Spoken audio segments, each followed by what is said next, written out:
찬과 같이 기도하시겠습니다.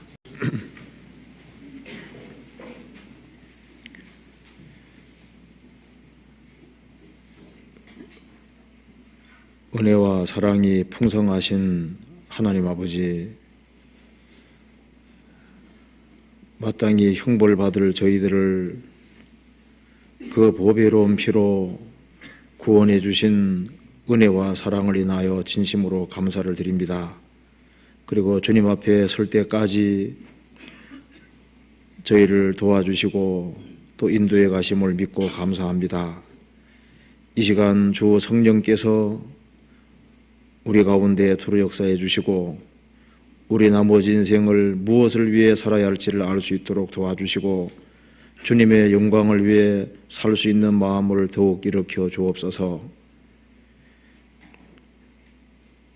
역사의 마지막 시대를 살아가는 저희들에게 남은 생애를 허락하신 것은 주님의 영광을 위해 살게 하기 위함인 줄 압니다. 우리 가운데 한 사람도 자기 연민 속에 사는 사람이 없도록 도와주시고 우리를 위해서 죽으시고 부활하신 영광의 주님을 위해 살 수 있도록 더욱 역사해 주옵소서. 특별히 카메룬 지역에 전도 중에 있는 그 오세일 목사님, 이재준 목사님 또 함께하는 모든 일행들에게 도와주셔서 주님의 크신 역사 나타날 수 있도록 도와주시옵소서. 그리고 앞으로 있을 동계수련회 준비하는 그 모든 손길에도 함께해 주시고 도와주시옵소서. 오늘 이 시간 우리에게 필요한 말씀을 허락해 주시고 우리의 마음을 일깨워 주옵소서. 주 예수 그리스도 이름으로 기도하옵나이다. 아멘.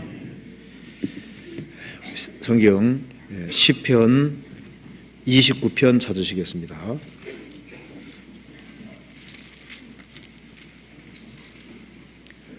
시편 29편입니다.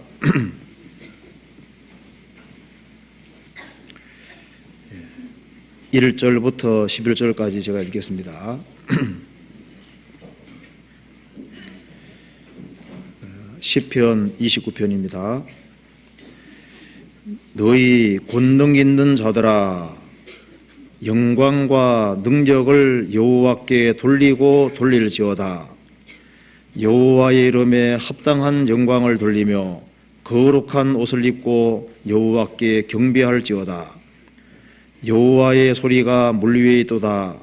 영광의 하나님이 뇌성을 발하시니 여호와는 많은 물 위에 계시도다. 여호와의 소리가 힘있으며 여호와의 소리가 위엄사도다. 여호와의 소리가 백향목을 꺾으시며 여호와께서 레바논 백향목을 꺾어 부수시도다. 그 나무를 송아지같이 뛰게 하시며 레바논과 시론으로 들송아지같이 뛰게 하시도다. 여호와의 소리가 화염을 가르치도다. 여호와의 소리가 광야를 진동하시며 여호와께서 가데스 광야를 진동하시도다. 여호와의 소리가 암사섬으로 낙태케 하시고 살림을 말갛게 벗기시니 그 전에서 모든 것이 말하기를 영광이라 하도다. 여호와께서 홍수 때에 좌정하셨으며 여호와께서 영영토록 왕으로 좌정하시도다. 여호와께서 자기 백성에게 힘을 주시며 여호와께서 자기 백성에게 평강의 복을 주시리로다. 네, 거기까지입니다. 오늘 다 선거 다 하셨죠? 네, 결과가 궁금하실 것 같은데 결과는 주님께 맡기고 지금 오늘은 저게 말씀을 듣는데 좀 집중해야 될 것 같습니다. 자, 여기 오늘 시편 29편을 중심으로 해서 영광의 하나님이라는 제목으로 조금 말씀을 드려보도록 하겠습니다. 이게 시편 29편 1절 보시겠습니다. 너희 권능 있는 자들아, 영광과 능력을 여호와께 돌리고 돌릴지어다. 이게 너희 권능 있는 자들아, 이것이 이제 너희 하나님의 아들들아, 이렇게 원문에 되어 있다고 합니다. 그래서 너희 권능 있는 자들아, 이것을 보통 성경 전체에 비춰보면은 천사를 가리키는 경우와 하나님의 구원받은 하나님 백성을 가리키는 경우가 있는데 두 경우가 다 해당된다고 할 수 있겠습니다. 그래서 너희 권능 있는 자들아, 천사들을 가리킬 수도 있고 하나님 백성을 가리킬 수도 있습니다. 그래서 너희 권능 있는 자들아, 영광과 능력을 여호와께 돌리고 돌릴지어다. 천사들은 하나님께 영광을 계속적으로 돌리기 위해 지음받았습니다. 그리고 구원을 받은 모든 사람들도 영광과 능력을 여호와께 돌리고 돌리는 삶을 살아야 될 겁니다. 그래서 여기 돌리고 돌릴지어다, 끊임없이 반복적으로 행해져야 될 것을 얘기를 하고 있습니다. 그리고 여호와의 이름에 합당한 영광을 돌리며 거룩한 옷을 입고 여호와께 경배할지어다.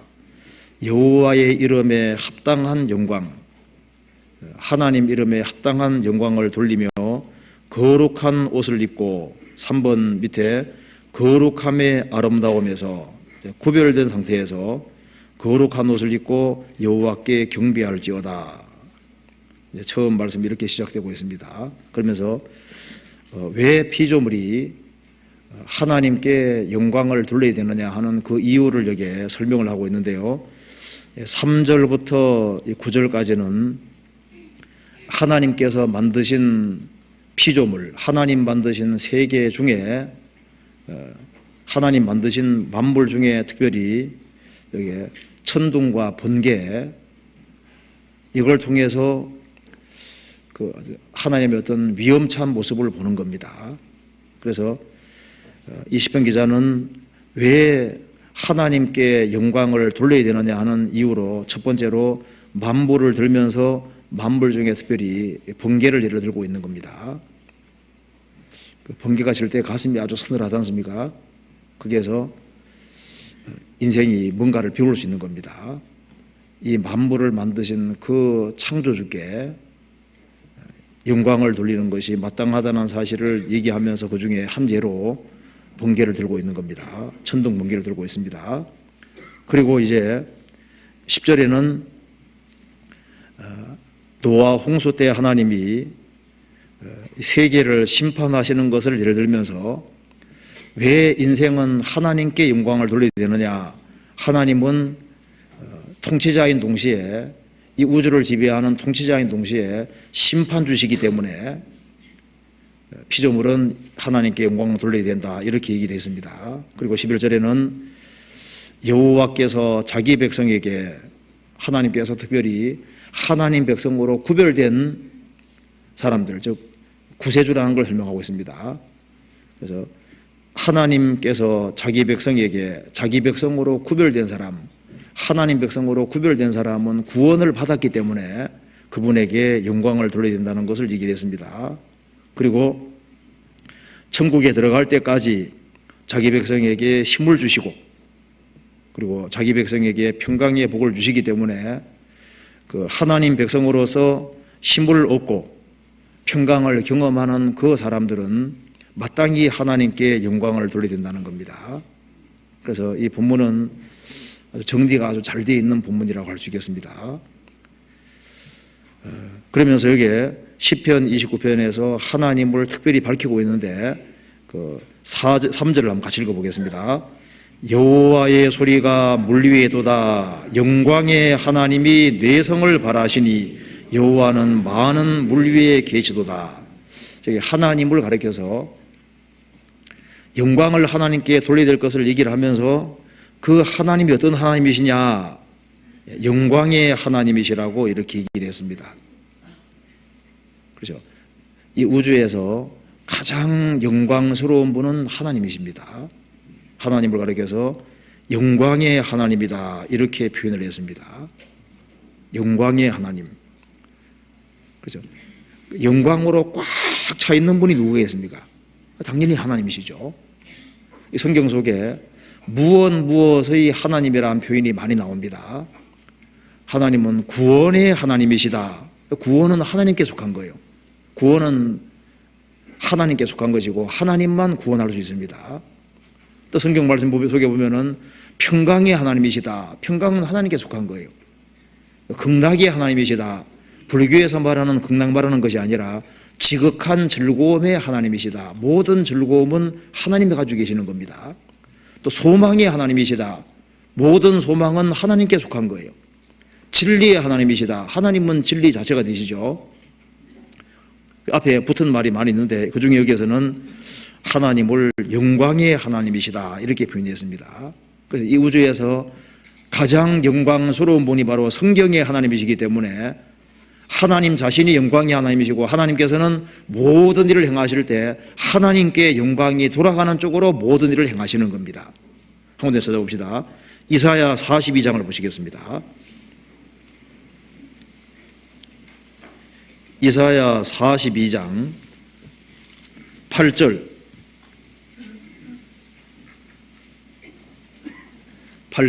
같이 읽어보겠습니다. 나는 여호와니 이는 내 이름이라. 나는 내 영광을 다른 자에게 내 찬송을 우상에게 주지 아니하리라. 나는 여호와니 이는 내 이름이라. 그 천지를 창조한 창조주 이름이 여호와입니다. 나는 내 영광을 다른 자에게 주지 아니할 것이다. 내 찬송을 우상에게 주지 아니하리라. 영광과 찬송은 마땅히 창조주에게 돌아가야 되는 겁니다.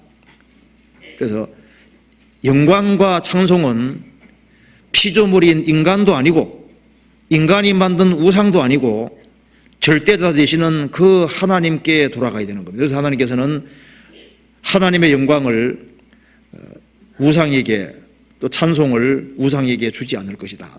다른 자에게 주지 않을 것이다. 이사야 48장 보시겠습니다. 48장 11절 또 같이 한번 읽어보겠습니다. 48장 11절 같이 읽겠습니다. 내가 나를 위하여 이를 이룰 것이라. 어찌 네 이름을 욕되게 하리요 내 영광을 다른 자에게 주지 아니하리라. 하나님은 영광의 하나님이시고 모든 것은 하나님께 영광이 돌아가는 쪽으로 다 움직여 가시는 겁니다. 그러니까 이 우주를 창조하신 것도 하나님 영광을 위해 하신 것이고 또 심판을 집행하는 것이나 구원하는 것이나 인생을 천국에 이끄시는 것이나 모든 것이 하나님의 영광을 위한 겁니다. 다윗은 이 시편 29편을 쓰면서 그 하나님이 바로 영광의 하나님이라는 사실을 여러 가지 측면에서 보고 있는 겁니다. 그는 아마 그 다윗이 지중해에 가까이 있을 수도 있는데요. 그 번개가 치는 것을 보면서 거기에서 하나님의 영광의 일면을 잠깐 본 겁니다. 그럼 잠깐 다시 봅시다. 여기에 시편 29편 봅시다. 시편 29편 3절부터 9절까지 말씀 속에 여호와의 소리란 말이 7번 나오고 있습니다. 3절 여호와의 소리가 물 위에 도다. 영광의 하나님이 뇌성을 발하시니 여호와는 많은 물 위에 계시도다. 여호와의 소리가 힘있으며 여호와의 소리가 위엄차도다. 천둥 번개가 치면서 이 번개가 번쩍하고 지나가는데 거기에서 하나님의 영광의 일부를 잠깐 보는 겁니다. 그리고 5절에서 여호와의 소리가 백향목을 꺾으시며 여호와께서 레바논 백향목을 꺾어 부으시도다. 아마 이것을 직접 볼 수도 있겠죠. 20m 넘는 그 엄청 큰 나무가 그 벼락을 맞으면서 있지 않습니까? 확 쓰러지는 것을 보면서 거기에서 뭔가 피조물로서 아주 느끼는 것이 있는 겁니다. 그래서 여호와의 소리가 백향목을 꺾으시며 여호와께서 레바논 백향목을 꺾어 보시도다. 그 나무를 20m 넘는 그런 큰 나무를 송아지같이 뛰게 하시며 레바논과 시련으로 들송아지같이 뛰게 하시도다. 그 천둥이 막 너무 크게 치고 번개가 너무 크게 치고 하면은 막 대지가 흔들리죠. 흔들리는 속에서 뭔가를 느끼는 겁니다. 7절 여호와의 소리가 화염을 가르시도다. 번개가 쾅 치면서 화염을 쫙 가르면서 지나가지 않습니까? 여호와의 소리가 광야를 진동하시며 여호와께서 가데스 광야를 진동하시도다. 이게 레바논과 시료는 이스라엘 북쪽이고 가데스는 광야는 남쪽입니다. 그러니까 이 북쪽에서부터 남쪽으로 지나가면서 아주 번개가 쾅 치는데 거기에서 막 땅이 진동하는 그 속에서 뭔가를 느낀 거예요. 9절에 여호와의 소리가 암사섬으로 낙태케 하시고 살림을 말갛게 벗기시니 그 전에서 성전에서 모든 것이 말하기를 영광이라 하도다. 하나님께서 만드신 피조물 속에서 하나님이 얼마나 그 영광스러운 분이고 두려운 분인지를 보는 겁니다. 이 하나님이 만드신 그 피조물이 너무나도 많지 않습니까? 많은 것 중에서 천둥 번개 속에서 어떤 신적인 두려움을 느낀 거예요. 하나님께서 번개를 왜 만드셨을까요? 루터가 인생이 바꿔진 것 이유 중에 하나가 번개라는 거 아시죠? 그가 에르포트 대학을 졸업하고 이제 석사학위를 받은 해인 1505년에 길 가다가 번개가 너무 가까이 친 겁니다. 벼락이 자기 가지 가까이 떨어진 거예요. 쾅 번개가 떨어지는 걸 보고서 그냥 엎드러진 겁니다. 그러면서 하나님 제가 수도사가 되겠습니다.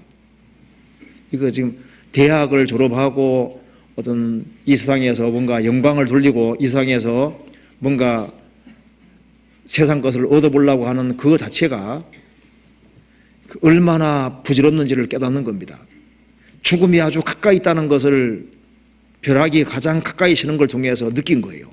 그래서 인생에서 중요한 것은 바로 영혼의 문제고 하나님 앞에서 바른 인생이 되는 것이 중요하다는 사실을 그 번개 하나 앞에서 깨우친 겁니다. 그래서 그가 수도사로 들어갔고 오랫동안 영혼 문제로 고민하다가 나중에 구원을 받아서 인생이 완전히 바뀌게 되지 않습니까? 하나님께서 이 피조물을 만들 때 인간의 교훈을 위해서 만드신 것이 분명합니다. 그 번개뿐 아니라 그 지진 같은 것을 경험하는 사람은 지진 속에서 뭘 느낄까요? 거기서 어떤 공포를 느끼는 동시에 어떤 신적인 두려움 같은 것을 느끼는 겁니다. 거대한 폭풍 같은 것이 밀려올 때 거기에서 인간은 너무나도 미소한 것을 깨닫게 되고 거기에서 파도 앞에서 압도가 되면서 큰 충격에 잡히죠. 하나님께서 하나님을 생각하기 위해서 그렇게 만들어 놓으셨을 겁니다. 여기 성경 가운데 찾아봅시다. 욥기 41장을 한번 보시겠습니다. 욥기 41장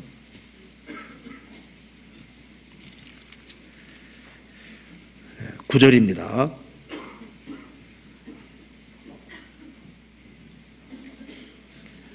(41장 9절)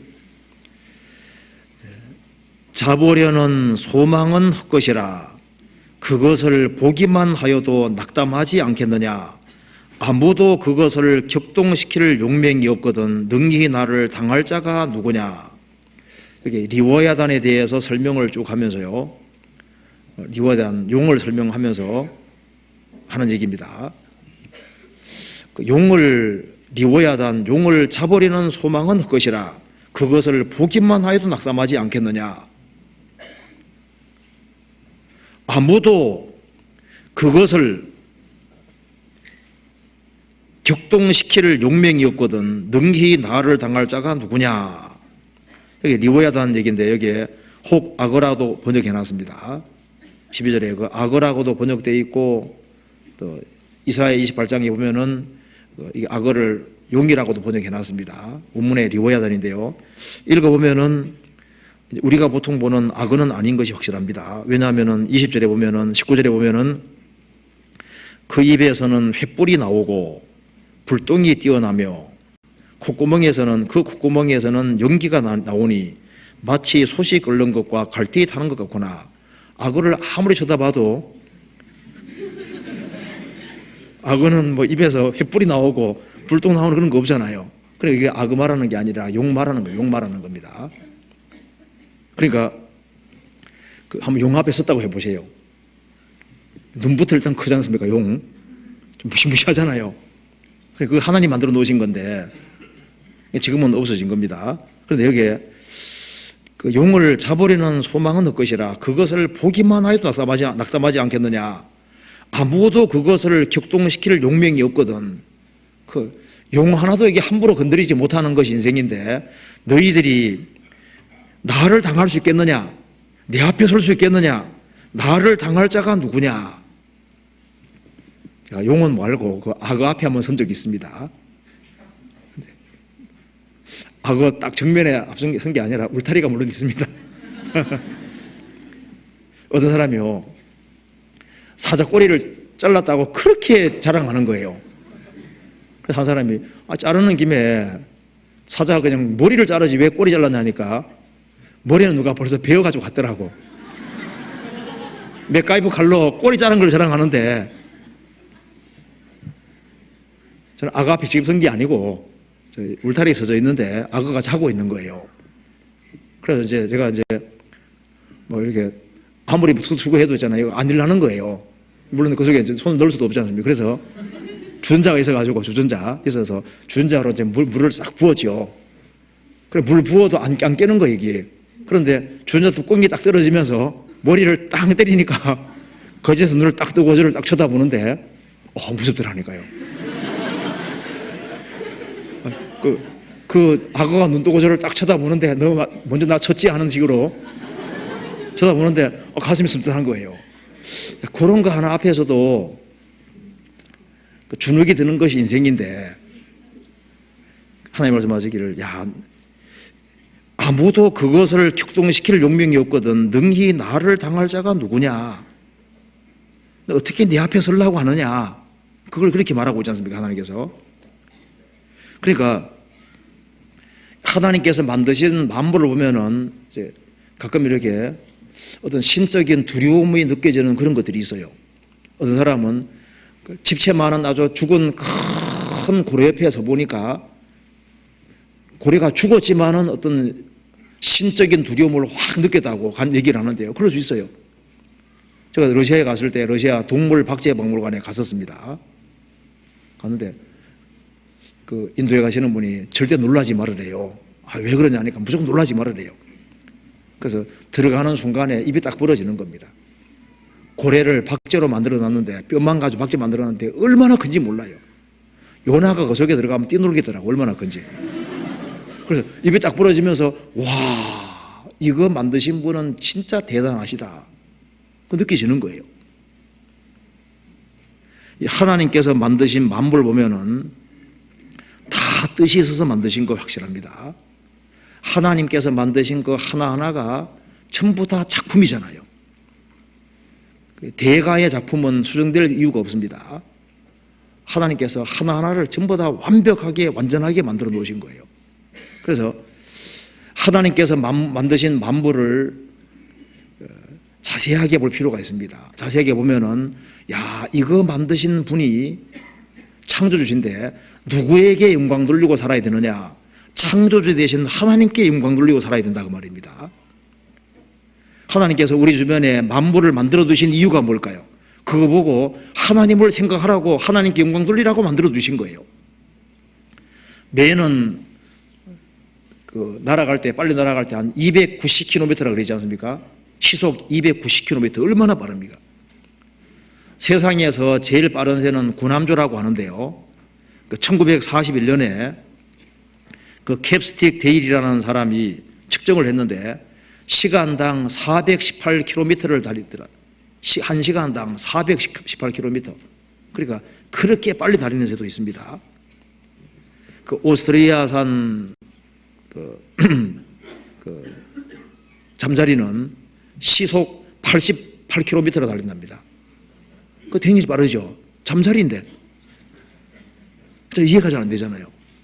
낙타는 물 한 방울 안 마시고 성숙한 낙타, 그 사막을 횡단하는데 320km를 물 한 방울 안 붓고도 갈 수 있다는 거예요. 이 만물을 자세히 보면은 너무너무 신비하고, 야, 이 모든 걸 만드신 하나님은 정말 대단하신 분이다. 인간이 사람이 영광 돌릴 것이 아니라 하나님께 영광 돌려야 된다는 것은 너무 확실한 거예요. 이 저희 교회에 그 이제 과거 수족관에 조그만 물고기들을 많이 넣어뒀습니다.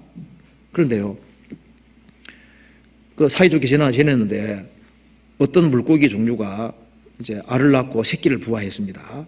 그러니까 일정한 영역을 딱 정해놓고 접근 못하게 하는 거예요. 아주 그래서 굉장히 싸나워집니다, 어미들이. 그런데 물고기 3마리가 그 어미품을 떠나서 위험한 쪽으로 쫙 가니까 쏜살같이 어미가 달려가서 1마리, 2마리, 3마리를 다 먹는 거예요. 저는 보면서, 야, 저런 그 인정물이 없는 게 있나 이런 생각했었거든요. 그런데 싹 오더니만 그 후미진 곳에 와서 후 부는데 3마리 다 나오는 거 있죠. 저 그거 보면서 이게 도대체 뭐냐고 말입니다. 누가 이렇게 이런 지혜 주셨느냐? 하나님 주신 거예요. 제가 한번 설교를 갔다가 집에 돌아오는 길에 그 버스 안에서 텔레비전 보여주는데요, 그 가재를 비춰줬습니다. 그런데 가재를 비춰주는데 가재가 꼬리가 이렇게 우그러져 있지 않습니까? 이렇게 동그랗게 말려 있는데 그거에 싹 비춰주는데 가재 새끼들이 거기에 막 소복이 막 엉켜붙어가 쌓여 있는데 그걸 그냥 쫙 비춰주는데 그때 너무 충격받았습니다. 너무 놀란 거예요. 와, 어떻게 이것이 자기 새끼를 다 알아보면서 이걸 다 데리고 다니냐 그 말입니다. 그걸 보면서 어떤 신적인 두려움이라고는 뭐하지만요, 야, 이건 굉장하다. 이건 누가? 하나님이 그렇게 할 수밖에 없는 거잖아요. 왜 하나님께서 번개라는 걸 만들어 주셨을까? 그래서 하나님이 심판주라는 것을 보여주는 것이 주된 목적일 겁니다. 자, 천둥 번개 칠 때마다 뭐 생각이 납니까? 죄가 생각이 나죠. 심판이 생각나잖아요. 그러잖아요. 성경 한번 찾아봅시다. 사무엘상 2장 보시겠습니다. 2장 10절.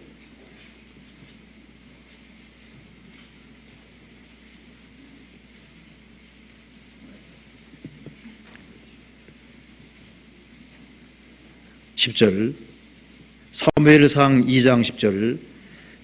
여호와를 대적하는 자는 산산이 깨어질 것이라 하늘 우레로 그들을 치시리로다. 여호와를 대적하는 자는 산산이 깨어질 것이다. 이렇게 말하면서 하늘 우레로 그들을 치시리로다. 그 천둥 번개가 칠 때, 그것도 아주 가까이 칠 때 간담이 아주 서늘해지면서 죄가 생각이 나면서 하나님에 대한 어떤 두려움 같은 게 확 생기는데 하나님 일부러 그렇게 만들어 두신 겁니다. 하나님 생각하라고. 시편 다시 한번 보시겠습니다. 29편에 다윗이 29편에 이렇게 얘기를 했습니다. 5절에 여호와의 소리가 백향목을 꺾으시며 여호와께서 레바논 백향목을 꺾어 부수시도다. 여기에서 뭘 느꼈을까요? 거대한 백향목이 천둥 번개를 맞아서 그냥 그 거대한 나무가 콱 쓰러지는 걸 보면서 뭘 느꼈을까요? 모든 교만한 인간은 이렇게 쓰러진다는 것을 간접적으로 보고 있는 겁니다. 미국의 세콰이어 나무, 세콰이어 파크에 가면은 90m 넘는 나무가 이 벼락 맞아 죽은 것이 있거든요. 거대한 나무가요. 다윗은 여기서 뭔가를 느꼈을 겁니다. 그 20m 넘는 엄청 큰 나무가 번개 맞아서 그냥 콱 그냥 꺾이는 걸 보면서 모든 교만한 인간, 하나님을 대적하는 모든 인간은 다 엎드러진다는 것을 보고 있는 겁니다. 그래서 이사야 2장 보면은 이 교만한 사람들을 가리켜서 거대한 백향목이라고 이렇게 묘사하고 있거든요. 백향목이 꺾이는 것 자체가 교만한 인간이 꺾여지는 것으로 성경에 설명하고 있습니다. 세상의 모든 교만한 자를 하나님이 낮추시는 일을 항상 해오셨습니다. 그리고 6절에 7절을 봅시다. 여호와의 소리가 화염을 가르시도다. 여호와의 소리가 광야를 진동하시며 여호와께서 가데서 광야를 진동하시도다. 천둥 번개가 치면서 이 땅이 광야가 진동하는 걸 보면서 하나님 없이 사는 그 인생들의 모든 기반이 저렇게 다 무너진다는 것을 간접적으로 느끼는 겁니다. 이 우주 만물은 어마어마한 그 힘에 붙잡혀 있는 겁니다. 우리가 천둥과 번개를 보고 아주 웅장한 그 거대한 산 앞에 한번 서보고 또 밀려오는 파도 앞에도 서보고 그 장엄한 바다 앞에도 서보고 그러면 거기에서 뭔가가 느껴지는 거예요. 우리 시대에 블랙홀이라는 게 밝혀지지 않습니까?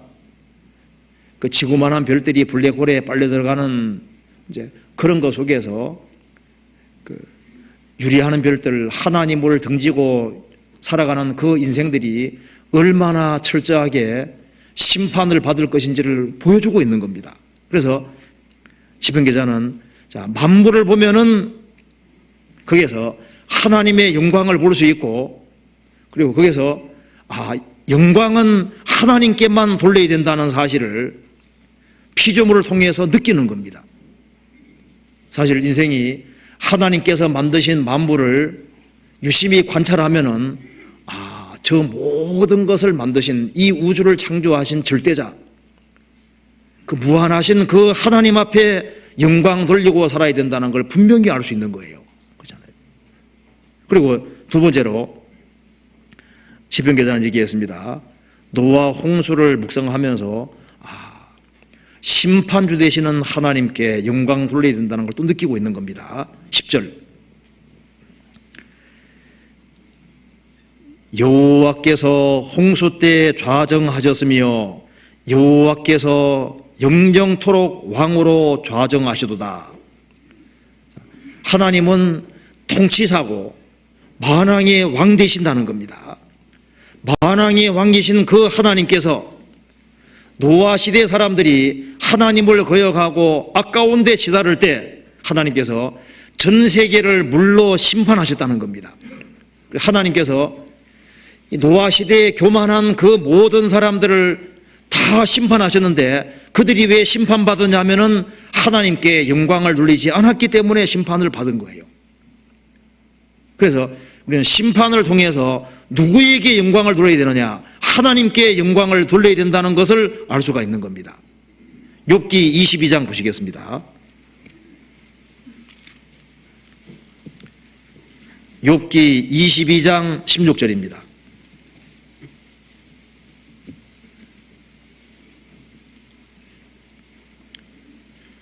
15절 22장 15절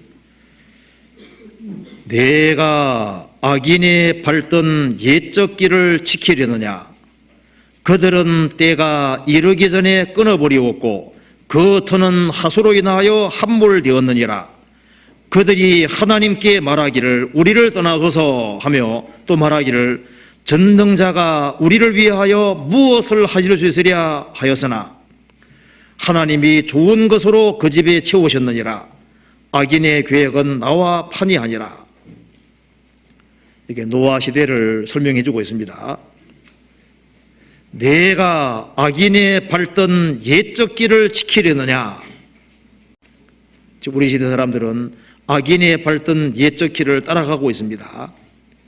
그들은 노아 시대 사람들은 때가 이르기 전에 끊어버리었고 제명대로 못 살고 갑자기 죽임을 당했습니다. 그 터는 하수로 인하여 함몰되었느니라. 물의 심판으로 다 멸망했습니다. 그들이 하나님께 말하기를 우리를 떠나소서. 하나님을 추방시킨 시대가 우리 시대, 그 노아 시대입니다. 하나님 우리를 떠나소서. 하나님께 영광 돌리지 아니하고 하나님을 추방한 시대입니다. 또 말하기를 전능자가 우리를 위하여 무엇을 하실 수 있으랴. 우리는 우리 힘으로 잘 사는 세상을 만들었다는 겁니다. 하나님 필요 없다는 겁니다. 노아 시대는 문명이 최고로 발달한 시대입니다. 그래서 하나님 없이도 우리 잘 살 수 있으니까 하나님은 물러가시오. 그래서 하나님께서 노아 시대 사람들에게 좋은 걸 주셨지만 그들은 하나님을 추방했습니다. 그 결과 세계적인 홍수 심판이 왔습니다. 우리가 그 노아 시대 사람들을 하나님이 1년 홍수 내릴 때 물속에 빠져들어가면서 비명 질렀을 거 아니에요? 하나님 살려주세요. 비명 지르는데 그 하나님께 영광 돌리지 아니하고 끝까지 하나님을 등진 모든 사람들이 물에 의해서 전부 다 파멸당했습니다. 하나님이 심판을 통해서 인생에게 뭔가를 가르치고 있는 겁니다. 이사야 29장 보시겠습니다. 26장 보시겠습니다.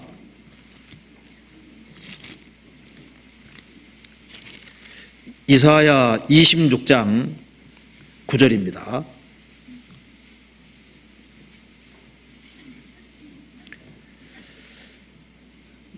밤에 내 영혼이 주를 사모하여 싸운즉 내 중심이 주를 간절히 구하오리니. 그 다음 읽겠습니다. 이는 주께서 땅에서 심판하시는 때 세계의 거민이 의를 배움이니이다. 하나님께서 땅에 심판을 행하실 때 세계 거민들은 무엇이 옳은 것이고 무엇이 잘못된 것인지를 배울 수 있게 되는 겁니다. 인간 역사는 하나님의 심판의 역사입니다. 역사는 우리에게 알려주는 것이 있습니다. 모든 악은 반드시 심판을 받는다는 걸 보여주고 하나님께 영광을 돌리지 아니하는 모든 것은 결국은 심판이라는 걸 보여주는 겁니다. 하나님께서 범죄한 천사를 용서치 않았습니다. 하나님께 영광 돌리지 아니하고 하나님께 대항하는 그 천사를 심판했습니다. 3분의 1이 쫓겨났다는 거 아시잖아요. 아담 하와가 하나님께 영광 돌리지 아니하고 하나님 말씀을 어기고 마귀 말을 들었을 때 하나님의 심판을 받았습니다. 노아 시대 사람들이 심판을 받았습니다. 바벨탑 시대 때도 사람들이 하나님 없이 하나가 되어서 하나님께 도전할 때 하나님의 심판이 있었습니다.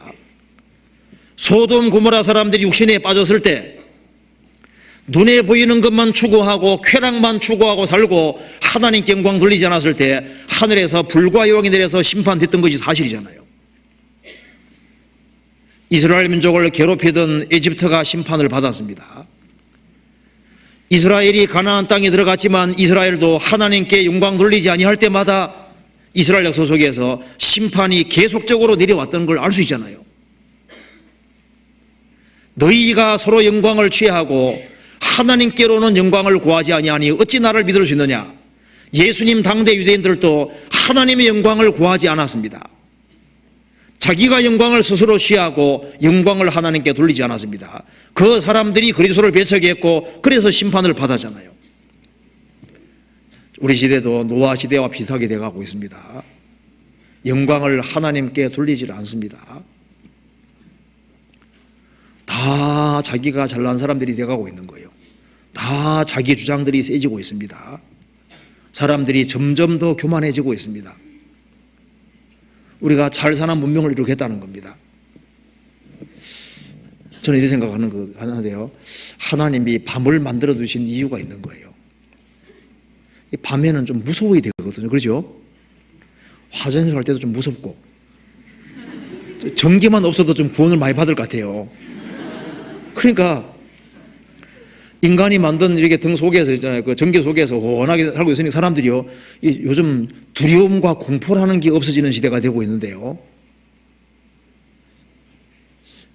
밤의 두려움 같은 걸 좀 느끼고 죽음의 어떤 공포, 죽음이 사실 가까이 있는 거거든. 그러니까 항상 이게 매일매일 낮이 있고 밤이 있는 속에서 그 두려움, 그런 것을 원래 느끼고 살도록 원래 만들어 두신 겁니다.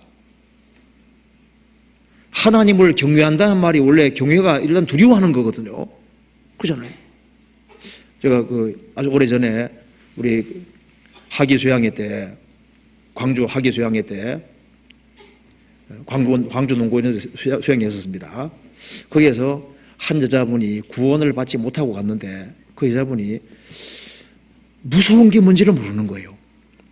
매를 맞아보지도 않았죠. 혼한 등불 속에 살고, 그러니까 무섭다는 말 자체를 잘 이해를 못하는 거예요. 그 수양회 때 제 기억으로는 구원받지 못하고 간 여자가 그분이거든요. 학생인데 두려움이 뭔지를 모르는 거예요. 하나도 안 무섭다는 거예요. 안 무섭다는 거예요. 결국은 못 받고 갔습니다. 어떻게 됐습니까? 우리 시대에 이 두려움과 공포가 없어지는 시대가 되고 있습니다. 이제 잠시 후에 이 지구상에 7년 혼란이라는 무시무시한 혼란이 오는데 하나님의 심판이 있습니다. 심판을 통해서 하나님께서 영광은 누구에게 돌려야 되느냐? 하나님께 영광 돌려야 된다는 것을 세상 사람에게 가르치고 있는 겁니다. 우리 시대는 경고를 무시하는 시대가 되고 있습니다. 지금 성경의 징조들이 다 이루어지는 걸 보면서도 또 가장 담대한 시대가 우리 시대입니다. 주님이 재림하실 때 세상 사람들은 너무 놀라게 될 겁니다. 주님이 이제 심판주로 세상에 임하시게 되는 거예요. 그리고 성경 한번 찾아봅시다. 시편 90편 보시겠습니다. 시편 90편에 11절 같이 읽어보겠습니다. 누가 주의 노의 능력을 알며 누가 주를 두려워해야 할 때로 주의 진노를 알리이까? 피조물 중에 누가, 인생 중에 누가 주님의 노가 얼마나 큰지를 누가 알며 누가 주를 두려워해야 할 때로 주의 진노를 알리이까? 주님의 진노와 형벌이 얼마나 큰지 감히 피조물 인생이 누가 알리이까? 모르고 있는 거예요. 하나님이 얼마나 두려운 분이고 무서운 분인지를 모르고 있다 그 말입니다. 한번 생각해 보세요. 노아 홍수 시대 사람들, 영광 돌리지 아니한 사람들을 노아 식구 제외하고 다 죽이셨는데요. 그게 얼마나 무서운 얘기입니까? 전 인류가 8명을 제외하고는 다 심판받았거든요. 하나님은 무한한 사랑 가지고 계신 분인 동시에 무한한 공의 가지고 계신 분이기 때문에 영광 안 돌리는 사람은 다 죽었잖아요.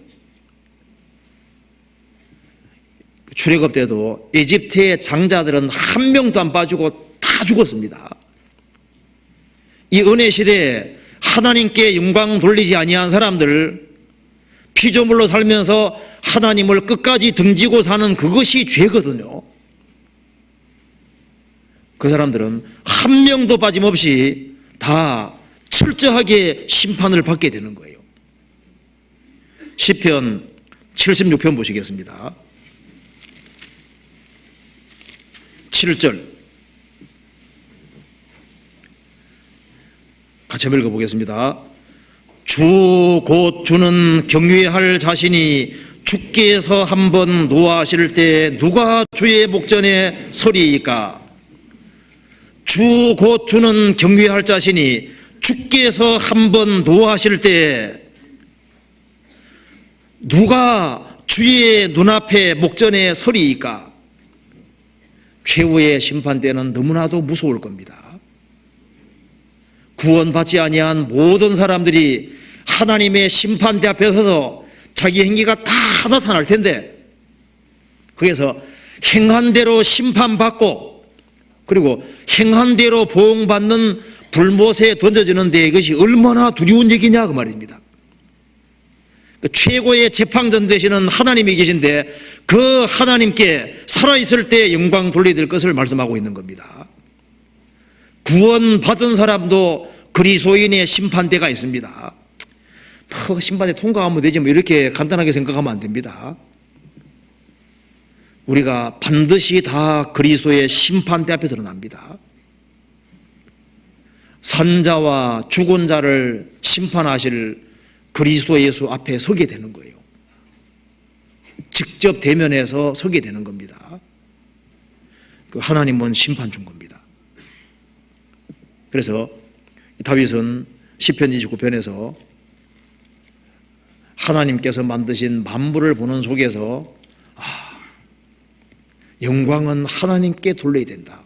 그리고 일생 살아가면서 영광을 돌리고 돌려야 될 것을 얘기를 하고 있는 겁니다. 또 한 가지는 심판주 되시는 그 하나님을 생각하면서 최고의 재판장이고 심판주이신 바로 그 하나님, 만왕의 왕 되신 통치자이면서 심판자이신 그 하나님께 인생은 영광 돌려야 된다는 겁니다. 시편 29편 11절을 보시겠습니다. 그리고 11절에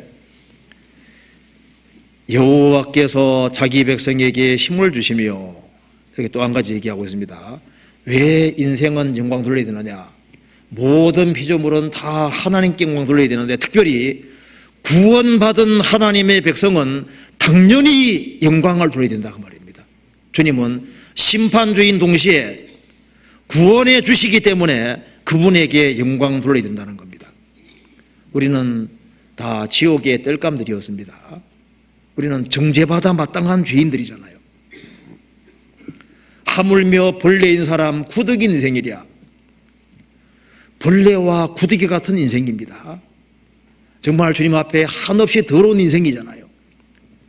머리털보다도 더 많은 죄를 짓고 살아가는 그런 인생인데 그 인생 중에 구원을 받은 사람들이 있는 거예요. 하나님이 자기 백성에게 하나님의 백성으로 택함받은 사람, 그가 하나님 백성이 된 것이 정말 사실이라면은 구원받은 자로서는 당연히 하나님께 영광 돌려야 된다 그 말입니다. 아담 하와가 자녀를 낳았습니다. 하나님께서 가인과 아벨을 주셨는데 가인이 아벨을 쳐주겠죠. 그래서 하나님께서 아벨 대신에 새 주셨습니다. 그 새 후에가 하나님 백성으로 구별되잖아요. 노아 시대에는 노아가 하나님 백성으로 구별되었습니다. 아브라함은 갈대우르에 살고 있었는데 갈대우르에서 아브라함은 하나님 백성으로 구별되었습니다. 이스라엘 백성들은 하나님 백성으로 구별된 사람들이잖아요. 신약 시대에 예수님이 죽으시고 부활하신 이후에 성령이 강림하심으로 복음이 전해지면서 하나님 백성으로 구별된 사람들이 있는 겁니다. 이 타락한 시대에도 하나님께서 구원하신 자기 백성이 있는 거예요. 하나님의 백성이 된 사람은 누구든지 마땅히 하나님께만 영광 돌려야 되는 겁니다. 우리가 왜 영광을 하나님께 돌려야 되냐 하면은 우리의 행위로 구원받은 것이 아니잖아요.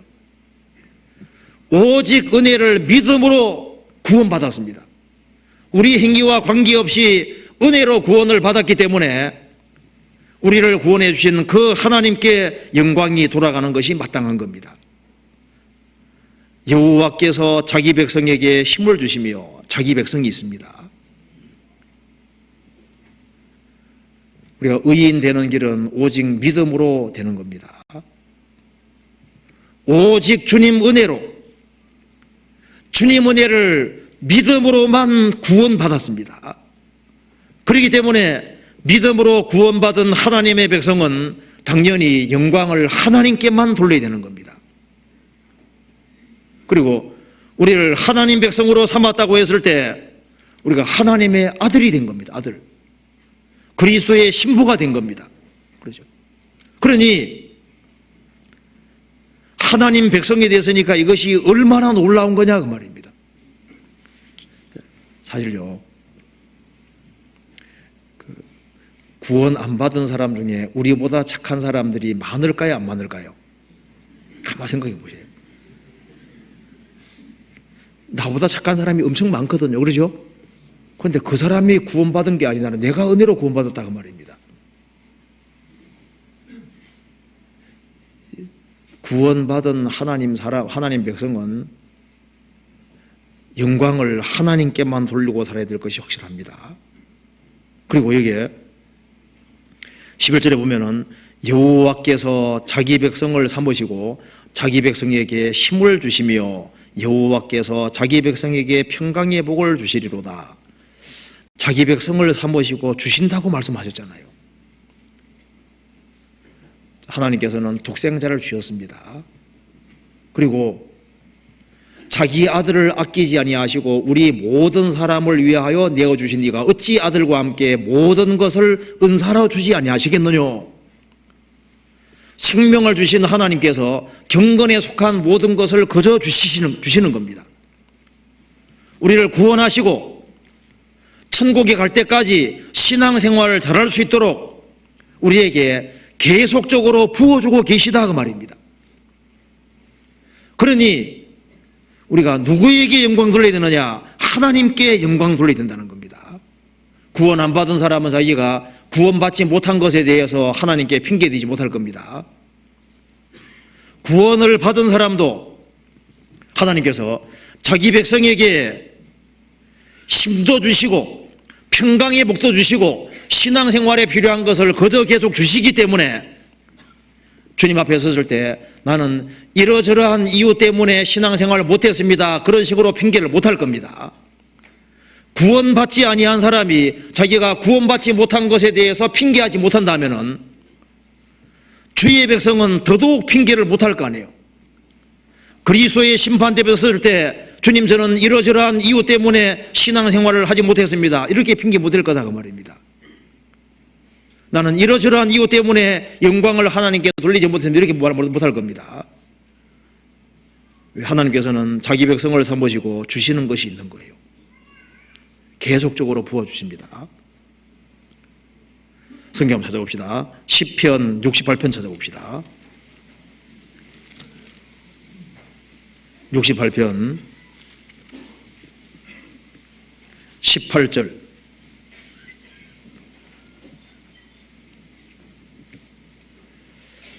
자기 백성에게 힘을 주신다 그랬죠.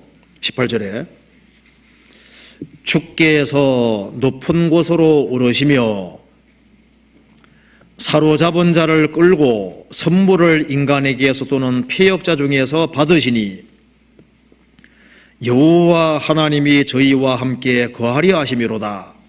날마다 우리 짐을 지시는 주 곧 우리의 구원이신 하나님을 찬송할지로다.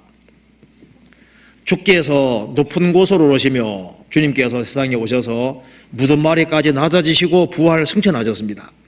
그리고 마귀가 사로잡은 자, 죄가 사로잡은 자를 주님이 사로잡고 끌고 선물을 인간에게 패역자 중에서 받으시니 에베소서 4장에는 이것을 인용하면서 선물을 주셨다고 했습니다.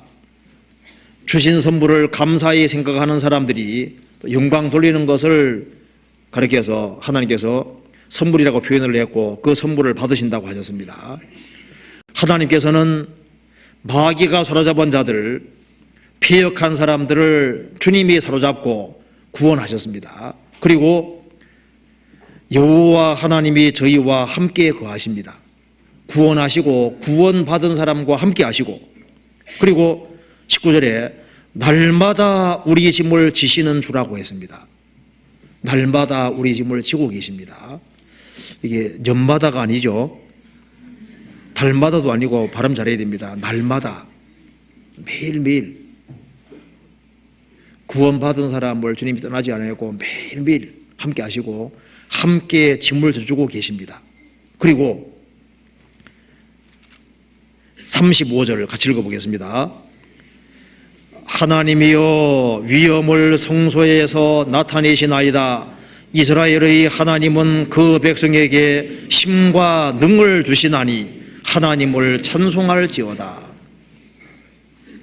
하나님께서는 우리를 구원하셨고 우리와 함께 계시고 날마다 우리 짐을 같이 지시고, 그리고 우리가 신앙생활을 할 수 있도록 우리에게, 하나님 백성에게 힘과 능을 주시는 하나님이시다 그 말입니다. 구원받은 사람은 주님이 내게 힘을 주고 있다는 걸 분명히 느끼실 겁니다. 보잖아요. 시편 84편 보시겠습니다.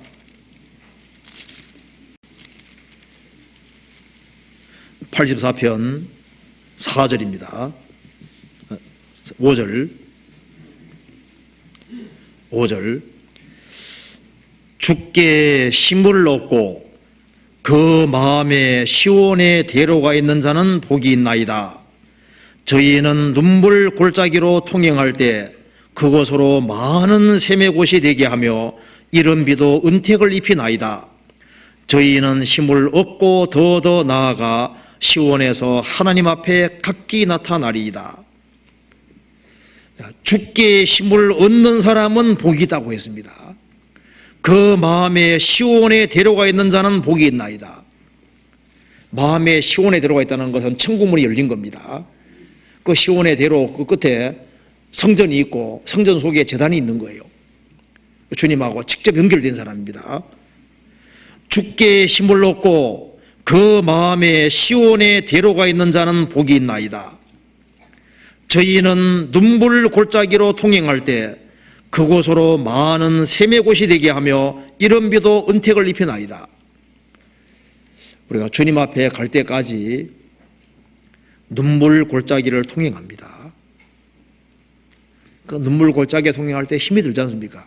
그렇지만은 눈물 골짜기에 통행할 때 그곳이 샘의 곳이 되게 하고 거기에서 이른 비도 은택이 입히나이다. 하나님의 은혜와 사랑이 내려오는 거예요. 내가 더 고통 속에 있을 때는 더 큰 힘이 내려옵니다. 저희는 힘을 얻고 더 나아가 시온에서 하나님 앞에 각기 나타나리이다. 하나님 앞에 설 때까지 하나님께서 힘을 계속 주시기 때문에 힘을 얻고 더 계속적인 겁니다. 계속적으로 주님께서 힘을 주시는 거예요. 그렇기 때문에 구속받은 자는 하나님께 영광 돌려주게 되는 겁니다.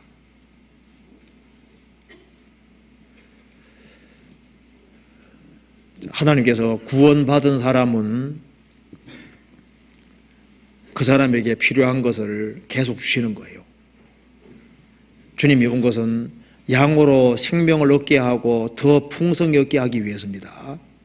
그래서 내가 문인이 누구든지 나로 말미암아 들어가면 구원을 얻고 또는 들어가며 나오며 꼴을 얻으리라. 주님께서 생명도 주시고 신앙생활에 필요한 것도 계속적으로 주시는 겁니다. 자기 백성에게 힘을 주시는 거예요. 그 힘을 주시는 걸 느끼는 사람은 주님께 받는 그 힘으로 영광을 돌리게 되는 겁니다. 그렇잖아요. 자기 백성에게 힘을 주시며 여호와는 나의 목자시니 내가 부족함이 없으리로다. 그가 나를 푸른 초장에 누이시며 쉴 만한 물가로 인도하시는도다. 여호와가 나의 목자가 된 사람, 그 사람은 부족함이 없으리로다. 그가 나를 푸른 초장에 누이시며 쉴 만한 잔잔한 물가로 인도하시는도다. 내 영혼을 소생시키시고 자기 이름을 위하여 의의 길로 인도하시는도다. 영혼을 소생시키시고 영혼에게 힘을 주시고 그리고 의의 길로 인도해 가시는 겁니다. 그래서 하나님 백성 마음속에 하나님이 계속적으로 역사하십니다. 그러면은 하나님 백성에게 힘을 주시는데 힘을 주시는 방편이 도구가 뭘까요? 방편과 도구가 뭘까요? 도대체 무엇으로 하나님이 백성에게 힘을 주고 계실까요? 자기 백성에게 힘을 주시며 무엇으로 힘을 주실까요? 제일 첫 번째는 말씀으로 힘을 주십니다. 마태복음 4장 보시겠습니다.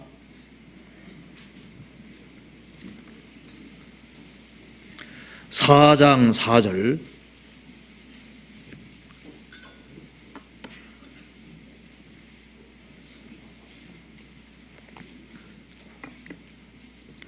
같이 읽어보겠습니다. 예수께서 대답하여 가라사대 기록되었으되 사람이 떡으로만 살 것이 아니요 하나님의 입으로 나오는 모든 말씀으로 살 것이니라 하였느니라 하시니. 자, 떡은 어디로 먹습니까? 입으로 먹잖아요. 그렇죠? 여기 꼭 입으로 들어가야만 이게 힘이 되게 돼 있거든, 그렇죠? 근데 우리 참 보면 신기해요. 음식을 씹어서 넘기는 것까지만 하는 거죠. 그 넣으면 힘이 생기지 않습니까? 그죠? 그 신기하잖아요? 자, 우리는 음식을 씹어서 넘기는까지 하는데, 그까지가 인간이 할 수 있는 일입니다. 근데 이것이 넘어가면은 이것이 에너지가 되게 하고 힘이 되게 하는 것은 누가 하시는 겁니까? 하나님이 작업을 하시는 거예요. 그렇죠? 음식은 입으로 먹는데 말씀은 어디로 먹습니까? 눈을 통해서, 귀를 통해서 먹는 거예요. 그렇죠? 자, 이 음식은 입으로 들어가도 마음으로 안 들어가거든요. 그래서 음식을 잘 가려 먹어도 마음의 변화가 생기는 게 아니잖아요. 그런데 사람이 떡으로만 살 것이 아니요. 그러니까 떡은 필수적인 겁니다. 육신은 떡으로 사는데 영혼은 하나님의 입으로 나오는 모든 말씀으로 살 것이니라. 신기한 것은 음식을 먹으면 힘이 생기는 것처럼 이상하게도 하나님 말씀을 보고 귀로 들으면은, 열심히 들으면은 듣는 데 힘이 생기는 게 신기하잖아요. 그렇잖아요? 그러니까 이제 우리가 요약하면은 음식은 입으로 먹지만은 말씀은 뭐로 먹느냐? 귀로 먹는 겁니다. 음식은 귀로 집어넣어도 소용없죠. 자, 이 말씀은 귀로 열심히 들으면은 열심히 듣기만 하는데, 들으면 이것이 마음, 영혼 속에 들어가서 영혼 속에 역사를 이루시는 거예요. 그래서 음식을 많이 먹으면 이제 이상하게 힘이 확 생기죠. 말씀을 열심히 들으면은 영혼에 힘이 생기는 거 신기하잖아요. 하나님께서 그렇게 정하신 겁니다. 왜 내가 음식을 많이 잘 씹어서 잘 먹으면 왜 힘이 생기느냐? 하나님이 그렇게 만들어 놓으신 거예요. 왜 말씀을 열심히 들으면은 마음과 생활이 바뀌느냐? 하나님이 그렇게 정해 두신 방법입니다. 그래서 힘을 주시는 방편 중에 첫 번째는 말씀으로 힘을 주시는 겁니다. 또 한 가지는 시편 81편 보시겠습니다.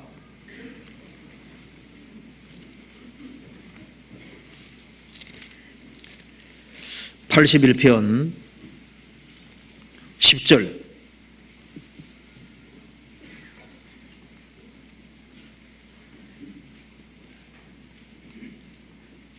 나는 너를 애굽 땅에서 인도해낸 여호와 내 하나님이니 내 입을 넓게 열라 내가 채우리라. 이 입이 무슨 입일까요? 육신의 입을 말하는 것이 아니라 영혼의 입입니다. 제비 새끼들은 입을 딱딱 벌리는 것까지 하죠. 그러면은 어미가 넣어줍니다. 그처럼 입을 넓게 열라, 이게 뭡니까? 기도하는 걸 말하는 겁니다. 기도하면서 하나님을 향해서 마음의 입을 넓게 열라, 그 말이잖아요. 주님을 사모하고, 주님의 능력을 사모하고, 주님의 공급을 사모하고, 주님이 도와주시기를 간절히 기도하는 그 속에서 하나님께서 힘을 주시고 채워주시는 거예요. 입을 넓게 열라, 이건 인생이 할 일입니다. 내가 채우리라, 이건 하나님이 하시는 거예요. 그래서 하나님께서 말씀을 통해서, 기도를 통해서 우리에게 힘을 주십니다. 또 한 가지는 구원받은 사람들이 모인 무리 속에 하나님께서 힘을 주시는 거예요. 교회 속에서, 교제 속에서 힘을 주시는 겁니다. 성경 골로새서 2장 보시겠습니다.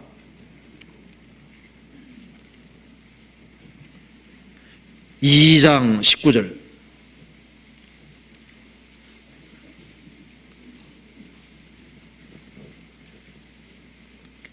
(2장 19절)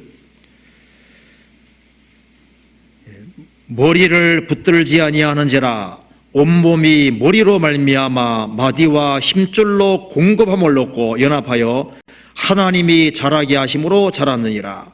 머리를 붙들어야 됩니다. 주님은 머리고 구원받은 사람들인 모인 무리가 몸이기 때문에 머리 대신 주님께로부터 몸으로 공급이 오기 때문에 온몸이 교회입니다. 머리로 말미암아 마디와 힘줄로 공급함을 얻고 연합하여 하나님이 자라게 하심으로 자라느니라. 그래서 교회 가운데, 교제 가운데 연결되어서 같이 주님의 공급을 받음으로 그래서 크리스찬들이 힘을 얻는 겁니다. 이사야 40장에는 오직 여호와를 앙망하는 자는 새 힘을 얻을 것이다. 누가 힘을 얻냐 하면은 참으로 하나님을 앙망하는 사람, 갈망하는 사람, 그 사람에게 주님께서 힘을 주시는 거예요. 자, 엘리야 당시에 이스라엘 땅에 3년 6개월 동안 기근이 있었습니다. 그런데 이스라엘 땅에 과부들이 많았지만 한 과부도 도움을 입지 못했는데 저 시돈 땅에 있는 사르밧 과부는 하나님의 도움을 입었습니다. 왜 그럴까요? 그 어려울 때 다 우상을 구했지만은 참 하나님을 구하지 않았습니다. 사르밧 과부는 바로 여호와 하나님을 구했기 때문에 하나님이 엘리야를 보내셨고 하나님이 직접 도와주셨잖아요. 엘리사 당시에도 문둥병 환자가 많이 있었지만 아무도 고침받지 못하고 저 아람 사람 나만 장군만 고침받았습니다. 누가 하나님의 도우심을 입냐 하면은 하나님을 갈망하는 사람, 예수님 공생의 당시에 예수님이 두루 다니셨지만은 누가 주님의 도움을 입었습니까? 누가 주님께로부터 힘을 받았습니까? 참으로 주님을 갈망하고 고침받기를 원하는 그 사람에게 역사하셨잖아요. 똑같이 교회 생활을 하면서도 갈망하는 마음이 없는 사람은 아무것도 깨우치지 못합니다.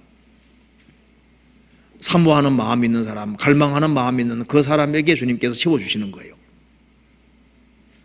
자, 그래서 주님께서는 자기 백성에게 힘을 주십니다. 그래서 공급을 받는 사람이 경건하게 생활을 살 수 있는 겁니다. 자기 백성에게 힘을 주시기 때문에 그 힘을 공급받는 그 사람은 그 주님의 성령의 힘으로 그 사람이 자꾸 변하지 않습니까? 그리고 주님께 영광 돌리시는 힘을 얻게 되는 거예요. 성경이 말씀하고 있습니다. 요셉이 왜 힘이 있었는지 아시죠? 그는 비록 가지에 불과하지만은 전능하신 하나님께로 정확히 연결되어 있었기 때문에 그는 힘있게 생활을 할 수 있었던 겁니다. 요셉은 너무나도 연약한 사람에 불과합니다. 그런데 그는 어떤 사람보다 힘이 있었습니다. 왜냐하면 전능하신 하나님하고 직접 연결되어 있는 거예요. 성경 찾아봅시다. 창세기 49장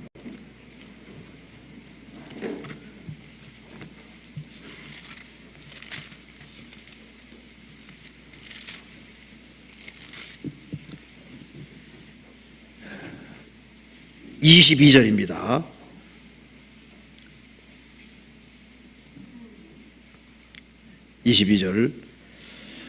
요셉은 무성한 가지 곧 샘 곁에 무성한 가지라 그 가지가 담을 넘어도다. 활 쏘는 자가 그를 학대하며 그를 쏘며 그를 군박하였으나 요셉의 활이 도리어 경강하며 그의 팔이 힘이 있으니 야곱의 전능자의 손을 힘입음이라. 요셉은 하나의 가지에 불과했습니다.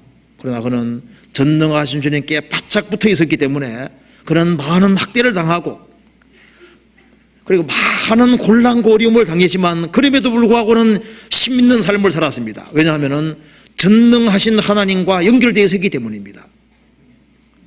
그런 하나님께 영광 돌리셨던 겁니다.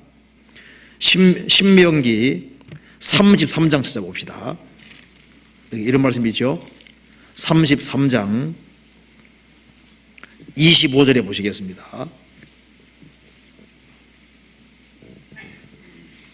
25절에 내 문 빗장은 철과 놋이 될 것이니 내 사는 날을 따라서 능력이 있으리로다. 이게 내 문 빗장은 철과 놋이니 아주 견고하게 되는 겁니다. 내 사는 날을 따라서 그 말은 너가 하루하루 살아가는 날에 비례해서 능력이 있으리로다.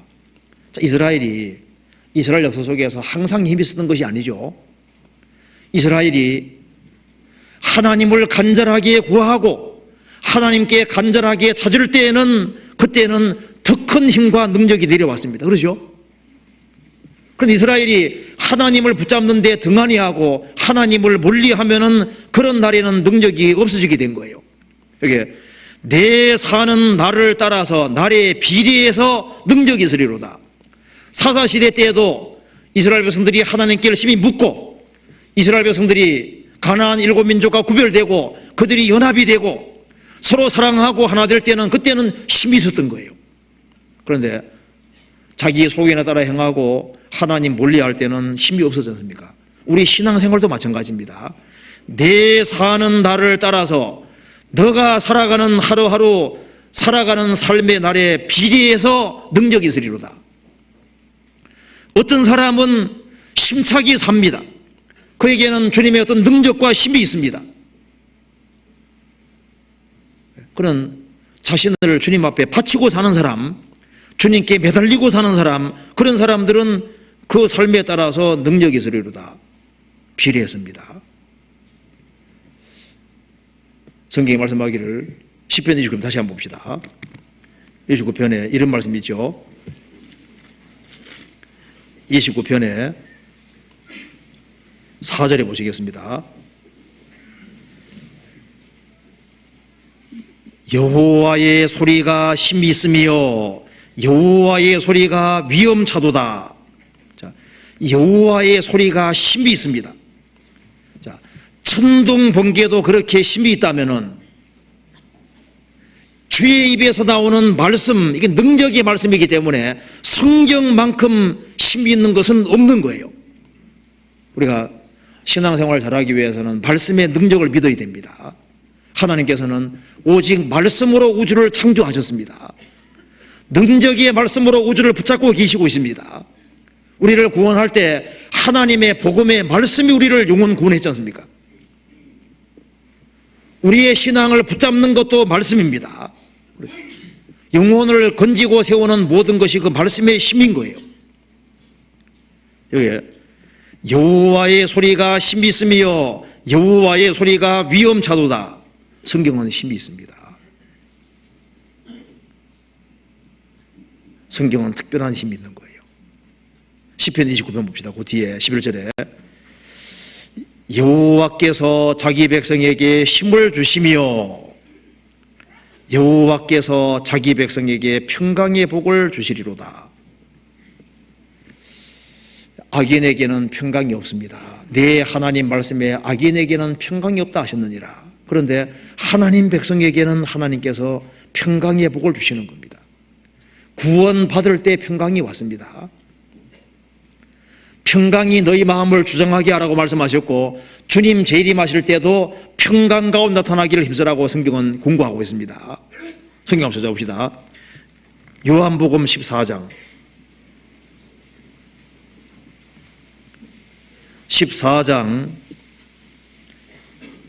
27절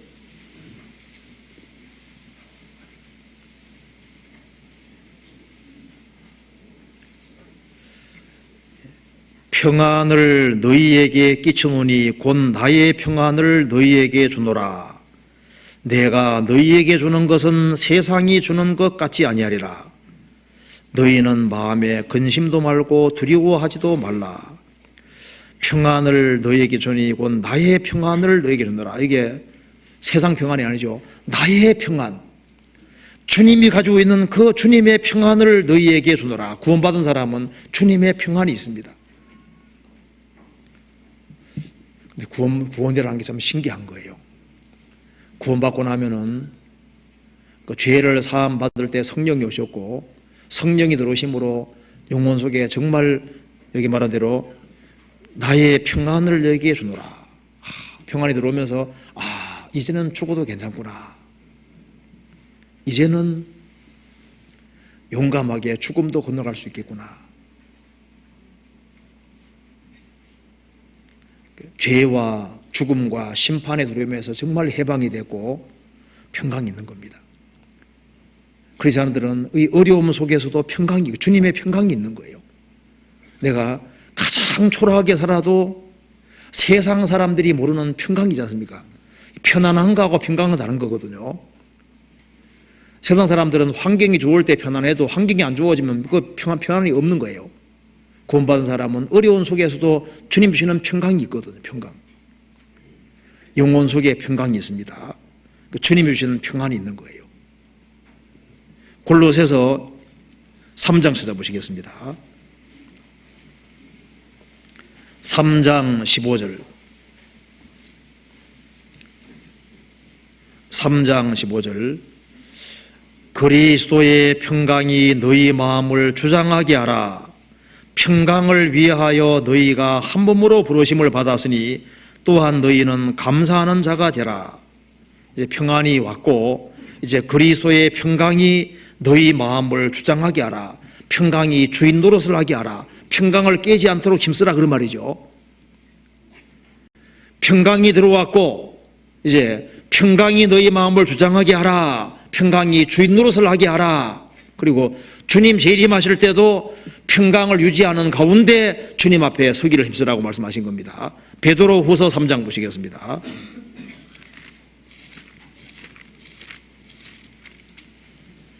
3장 14절입니다.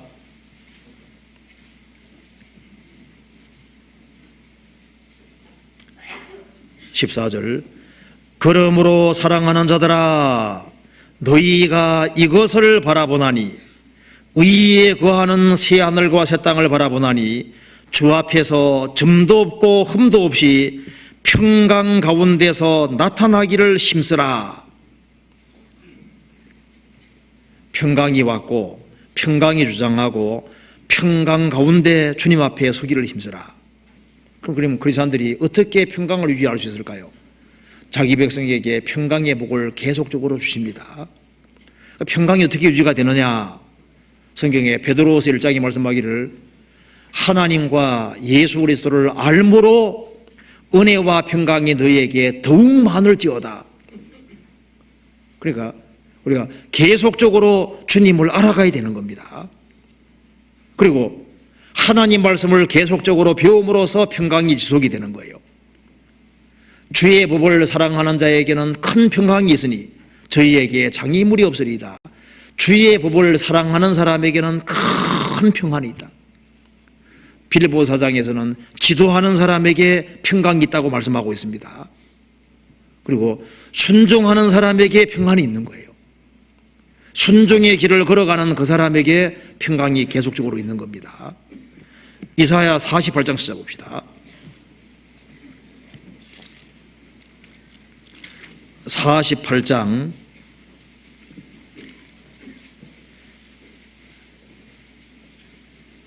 18절 같이 읽어보겠습니다. 48장 18절 같이 읽겠습니다. 슬프다 내가 나의 명령을 듣지 아니하였도다. 만일을 들었다면 내 평강이 강 같았겠고 내 의가 바닷물결 같았을 것이며. 슬프다 내가 나의 명령을 듣지 아니하였도다.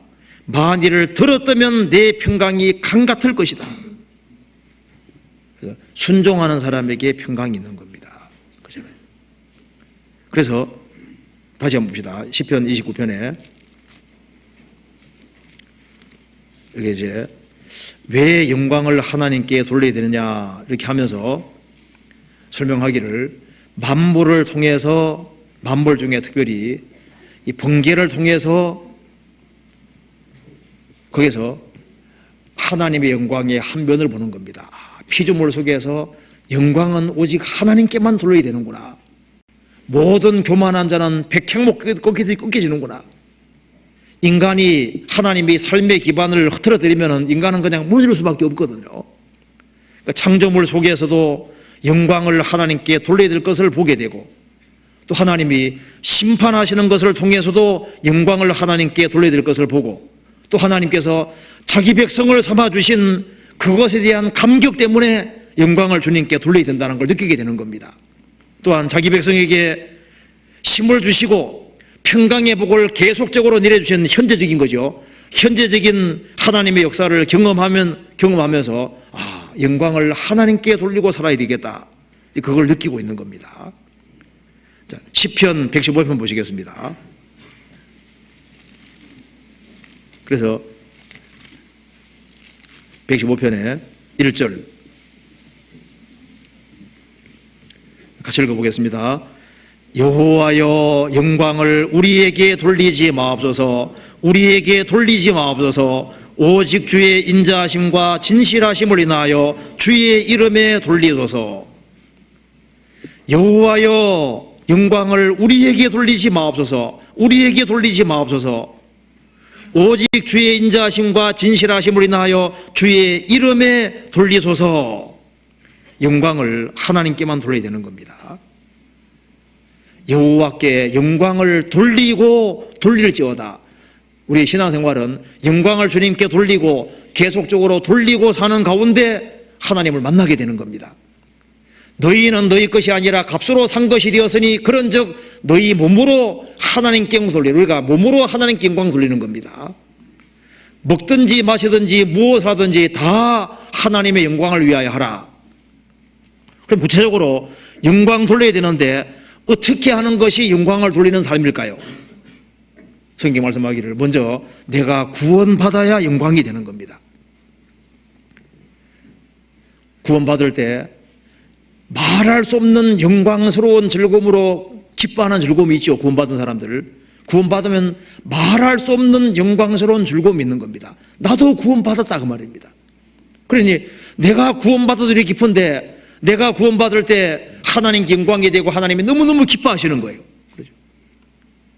내가 구원받아야만 하나님의 영광을 받으십니다. 내가 그리스도를 믿어야만 하나님께 영광이 되는 거예요. 그리고 우리의 신앙생활 속에서 우리를 통해서 더 많은 사람들이 구원받아가야만 하나님께 영광이 돌아가게 되는 겁니다. 요한복음 15장 보시겠습니다. 15장 8절입니다.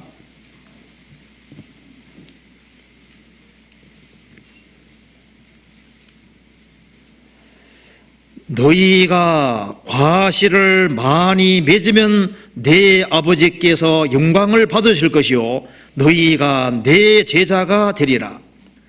너희가 과실을 많이 맺으면은 내 아버지께서 영광을 받으실 것이다. 우리를 통해서 더 많은 사람들이 구원받아 갈 때 하나님께 영광이 돌아가게 되는 겁니다. 주님께 최고의 기쁨을 돌리는 교회는 영혼을 구원의 길로 인도하는 교회입니다. 죄인 하나가 회개하면은 하늘에서는 회개할 것이 없는 의인 99을 인하여 기뻐하는 것보다 더 기뻐한다 그랬습니다. 의인 99명이 정말 사랑 가운데 살아가는 것도 주님 기뻐하시지만 죄인 한 사람이 구원받으면은 하나님께 더 큰 영광이 되고 더 큰 기쁨이 되는 거예요. 우리가 영광 돌린다고 할 때 다른 영혼이 구원받아 갈 때 내 아버지께서 영광을 받으시게 되는 겁니다. 그리고 로마서 15장 보시겠습니다.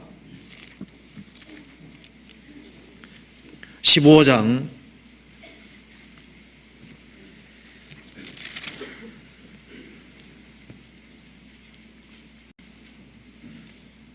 7절입니다.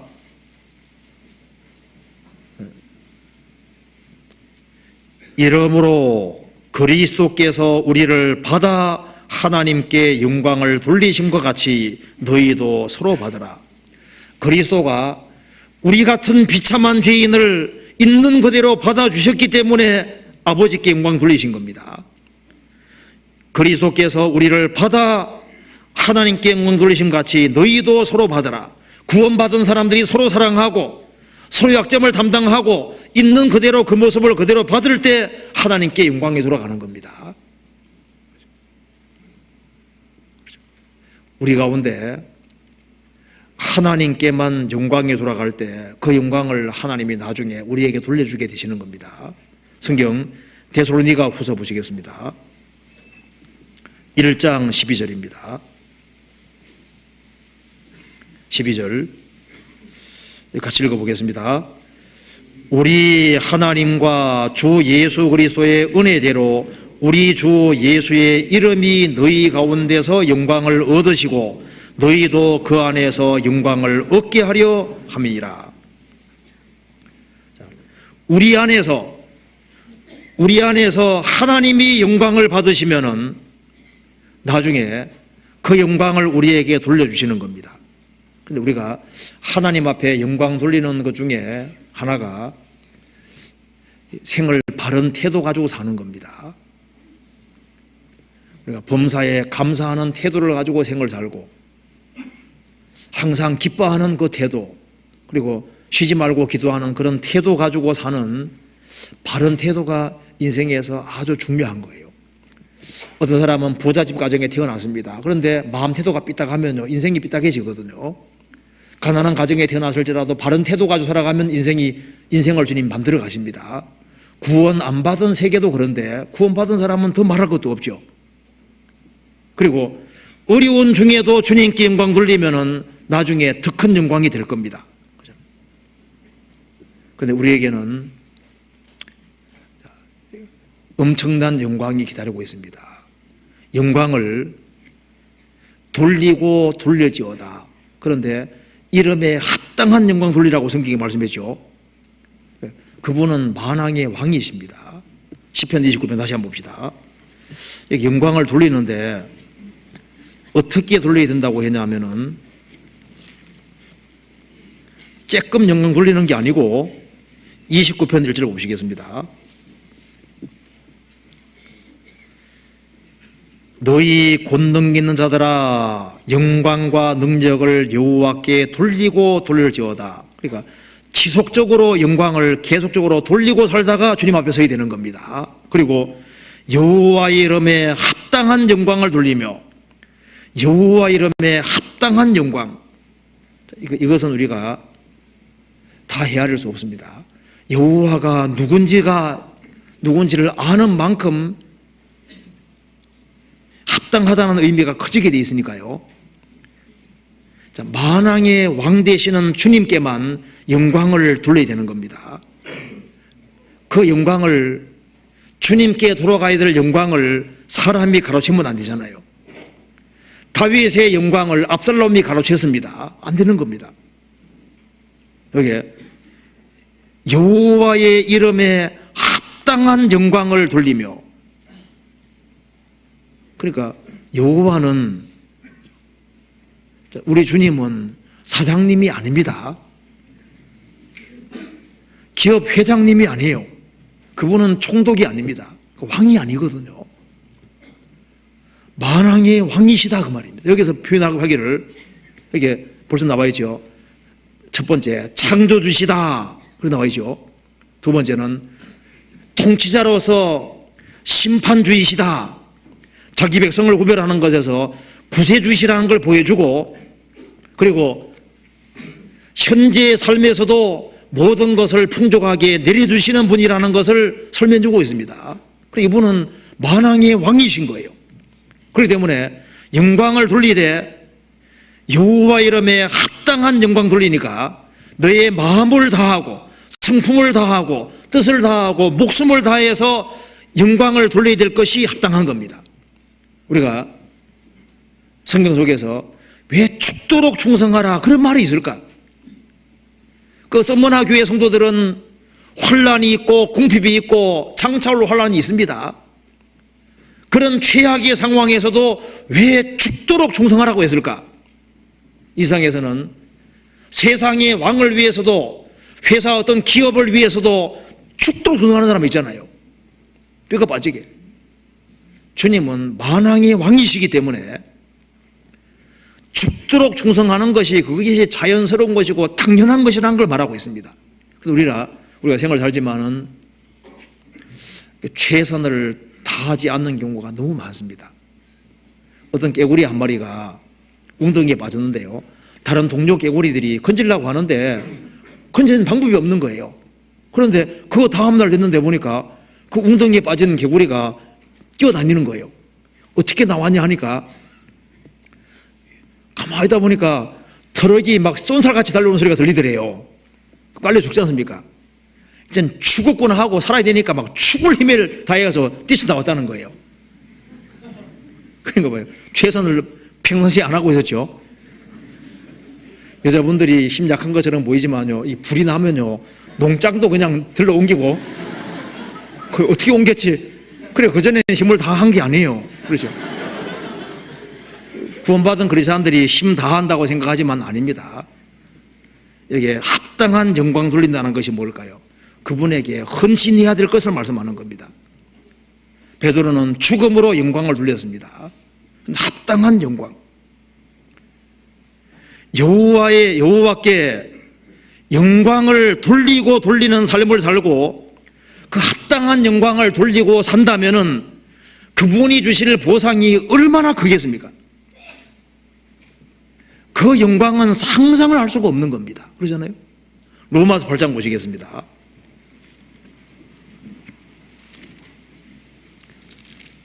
8장 18절 같이 읽어봅시다. 생각건대 현재의 고난은 장차 우리에게 나타날 영광과 족히 비교할 수 없도다. 자, 이 하나님께 영광 돌린 사람에게 주시는 그 보상이 얼마나 크겠습니까? 이 세상이 주는 영광은 기껏 주는 게 뭐 트로피 같은 거 하나씩 주고, 제가 그래 보니까 이렇게 나오더라고요. 대학 시절에 제임스 dob슨이라는 사람이 테니스 챔피언이답니다. 그래서 자기 트로피가 학교에 딱 걸려 있는 걸 보고서, 놓여 있는 걸 보고 굉장히 흐뭇했는데, 얼마 시간 지나서 학교를 있지 않습니까? 이제 부수면서 그 트로피가 쓰레기장에 있으니까 수위가 죽어가지고 이제 보내준 거예요. 그러니까 잠깐 있다가 결국은 쓰레기장에 들어가는 겁니다. 이 세상의 영광은 잠깐입니다. 우리가 사장에게도 충성할 줄 알고 그 영광 돌릴 줄 알고 우리 세상에서 영광 돌릴 일이 꽤 있지 않습니까? 있는데 진짜 영광 돌릴 대상은 주님입니다. 주님께 영광 돌리면은 그분이 돌려주실 영광은 상상도 못하는 엄청난 영광과 상을 갚아주시는 거예요. 그 틀림없지 않습니까? 영광을 갚아주십니다. 우리는 하나님 영광을 바라고 즐거워할 수 있는 사람입니다. 우리가 지금 이 물질계 속에서 영광 보는 것은 그건 잠깐씩 보고 있는데요. 지금 우리가 주님 영광 못 봤습니다. 그리고 창조물 속에서 하나님 영광을 언뜻 보고 있는 거예요. 심판 속에서 하나님 영광 조금씩 보고 있습니다. 그리고 이 죄인을 구원하는 그 역사 속에서 하나님 영광 모습을 보고 있죠. 죄인이 바뀌어가는 걸 통해서도 주님 영광을 보고 있는데 이건 일식으로 조금 보는 겁니다. 그러나 이제 얼마 후에 주님 영광을 진짜 볼 날이 오는 거예요. 영광의 주님을 볼 날이 옵니다. 그래서 성경이 말씀하기를 그의 영광이 나타날 때 주님 영광이 나타납니다. 베드로서 5장에 나와 있죠. 주의 영광 4장 13절에 주의 영광이 나타나는데 재림할 때 주의 영광이 나타나고, 그리고 이제 영원한 세계 속에 들어가서 주님이 얼마나 영광스러운 분이라는 것을 무한히 계속 보게 되는 겁니다. 그래서 성경이 말씀하기를 크리스찬의 신앙생활은 영광을 주님께 돌리다가 주님 앞에 서는 겁니다. 그래서 우리가 주님께 더 큰 영광을 돌리기 위해서 하나님께서 만드신 세계를 유심히 보고, 우리 눈 달아주신 것은 보라고 두신 거예요. 하나님 만든 세계를 보고 역사 속에서 하나님이 무슨 일을 하고 계신지, 하나님께 영광 돌리지 않는 사람의 그 결과가 얼마나 비참한지를 보게 되는 것입니다. 그리고 하나님 백성 속에서 하나님께서 어떻게 힘을 주시고 어떻게 평강의 복을 주시고 어떻게 사람이 이끌어가는지 그걸 보고서 우리 배후에 역사하시는 영광의 주님을 보는 사람, 그 사람들은 일생 살아가면서 영광을 주께 돌리고 계속 돌릴 것이고, 그리고 그분에게 합당한 영광, 궁극적으로는 우리가 헌신하는 걸 원하시는 겁니다. 주님께 헌신하고 인생을 하나님께 잡아 바치는 그런 생을 살아갈 때 그것이 선택을 잘하는 것이 되는 겁니다. 그렇게 하다가 주님 앞에 서면은 주님께서 영광을, 그 인생을 정말 영광스럽게 해주실 것이고, 그런 속에서 주님 영광을 보게 될 겁니다. 그리고 우리는 무한한 영광 속에서 영원히 살게 되는 겁니다. 같이 기도하시겠습니다. 저희를 사랑하시는 하나님 아버지 감사합니다. 많은 사람 중에서 저희들을 하나님 백성으로 구별시켜 주시고 주님 오시는 그날까지 저희를 도와주시고 지켜주심을 믿고 감사합니다. 우리 나머지 생에 온전히 도와주셔서 주님께만 영광을 돌리는 삶을 살다가 주님 앞에 서기를 진심으로 원합니다. 하지만 저희들은 너무나도 연약합니다. 주님께서 저희들을 도와주시고 주님 앞에 서는 그날까지 저희들을 지켜주시고 주님의 능력과 지혜로 행할 수 있도록 도와주옵소서. 그리고 주님께서 우리나라를 지켜주시고 그리고 안정을 주시고 세계적으로 복음 전하는 이 일을 잘 감당할 수 있도록 도와주시옵소서. 교회가 계획한 모든 일 가운데 주님이 앞서 행해 주시고 또 구원받은 성도들을 주님께서 하감해 주시고 또 병중에 고통하는 사람 또 어려움 중에 있는 구원받은 모든 식구들을 주님께서 거룩한 손으로 붙잡아 주시고 주님의 힘으로 생을 살 수 있도록 더욱 도와주옵소서. 우리를 죄에서 구원해 주신 우리 구주 예수 그리스도 이름으로 기도하옵나이다. 아멘. 찬송 같이 부르시겠습니다. 375장입니다.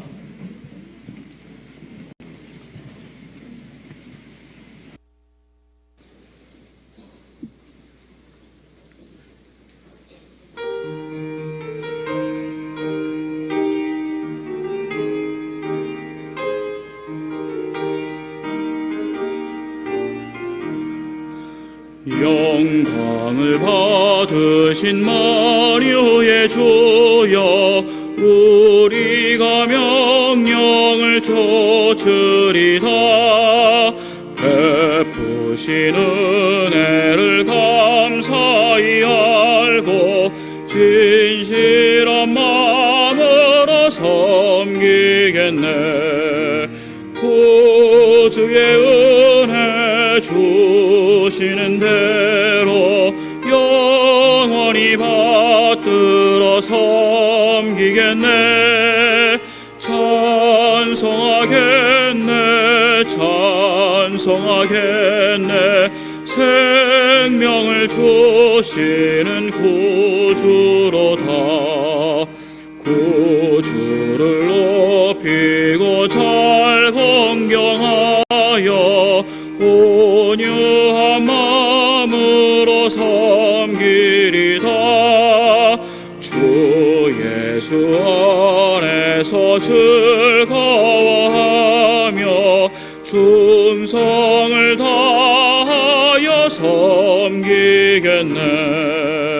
구주의 은혜 주시는 대로 영원히 받들어 섬기겠네. 찬송하겠네 찬송하겠네. 생명을 주시는 구주로다. 예수를 믿고 선을 사랑하여 즐거운 마음으로 섬기리다.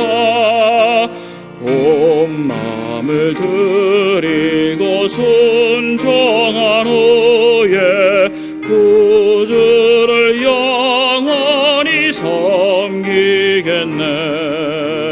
구주의 은혜 주시는 대로 영원히 받들어 섬기겠네. 찬송하겠네 찬송하겠네. 생명을 주시는 구주로다. 마치겠습니다. 안녕히 들어가십시오.